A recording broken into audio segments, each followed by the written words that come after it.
nós vamos iniciar a parte 2 da aula de transformação linear, falando sobre a definição.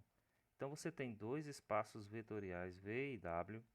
A transformação é uma função, então você vai associar o nome transformação linear a uma função entre esses dois espaços V e W e que tem que satisfazer duas condições.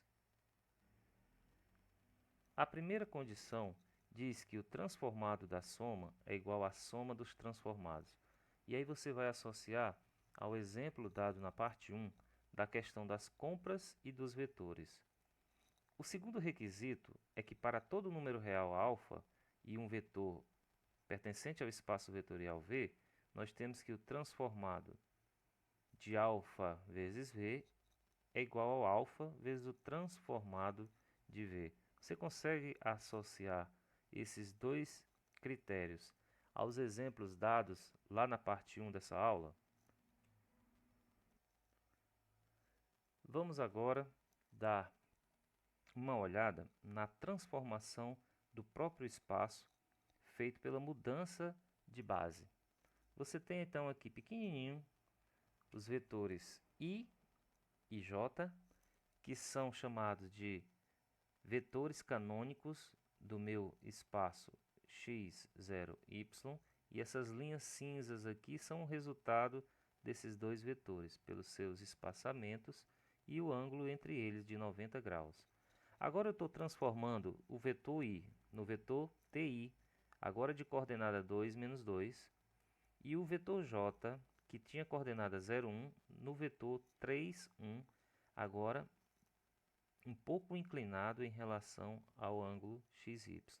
Notem que esses dois vetores vão nos formar uma malha diferente no sistema de coordenadas, vão criar um novo sistema x', 0, y', que vai ficar assim. Pronto, esse é o sistema baseado agora nos vetores ti e tj. Eu tenho um espaçamento em y', um espaçamento em x'. O que é importante perceber é que as linhas continuam sendo linhas, o meu espaço não se curvou e a minha origem permanece na origem do sistema anterior. Agora, tendo meu TI com coordenada 2, menos 2, TJ com coordenada 3, 1, eu pergunto, onde estaria, por exemplo, nesse novo sistema de eixos coordenados, o vetor 2, 2 na base canônica? Então, eu tenho um vetor 2, 2. Onde é que ele estaria?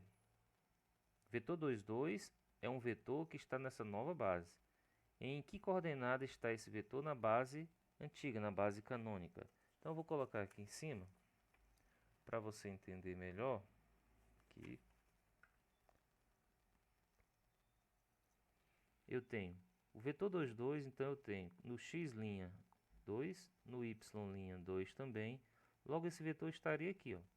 É o ponto 2, 2, no sistema de eixo x', 0, y'.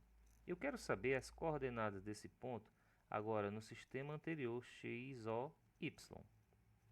Então, se você perceber aqui no gráfico, você tem no eixo x o ponto 10, no eixo y o ponto menos 2, então esse ponto 2, 2, no sistema anterior ele vai ter coordenadas 10, menos 2.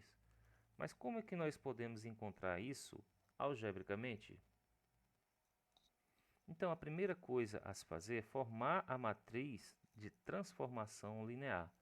Como é que é feita essa matriz? Então, eu tenho aqui duas colunas. Cada coluna vai me dar as coordenadas do TI e do TJ. Lembra? As coordenadas do TI, 2, menos 2, e a do TJ, 3 e 1.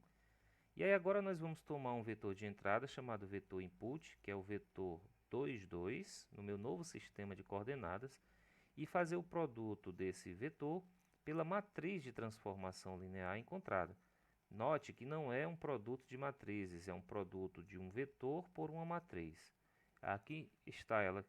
Então, o vetor 2, 2, a minha matriz de transformação, eu vou tomar o número 2 e multiplicar pela primeira coluna, e o número 2 é a segunda coordenada do vetor input, e multiplicar pela segunda coluna, que é o TJ. Aí eu tenho 2 vezes 2, mais 2 vezes 3, 2 vezes menos 2, mais 2 vezes 1, o que me dá resultado 10 menos 2, que é justamente o vetor encontrado na base canônica no gráfico lá no slide anterior.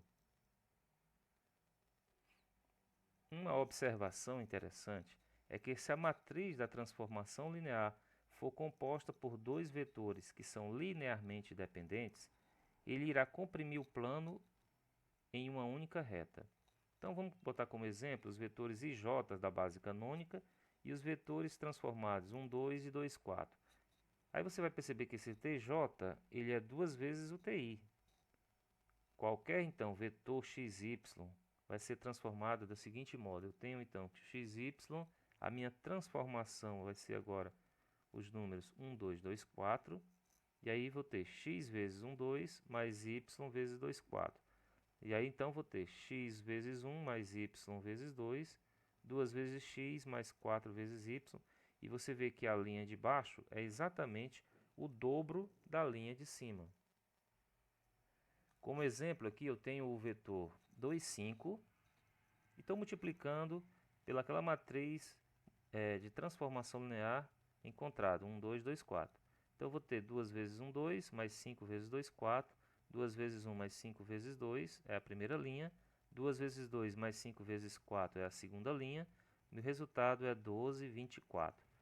Então, um vetor de coordenada 2, 5, que está mais ou menos por aqui, ó, 2, 5 seria aqui, ele vai ser comprimido para um ponto dessa reta de coordenada 12, 24. E assim, qualquer ponto do meu plano, ele terá como resultado do seu vetor transformado, um vetor que vai estar sobre essa reta. Então, eu comprimi todo o meu plano em uma única reta, e essa reta tem a função y igual a 2x. Para finalizar, então, eu quero mostrar algumas propriedades da transformação linear. E eu separei três principais. A primeira é que todas as linhas permanecem linhas, ou seja, você não apresenta curvas numa transformação linear.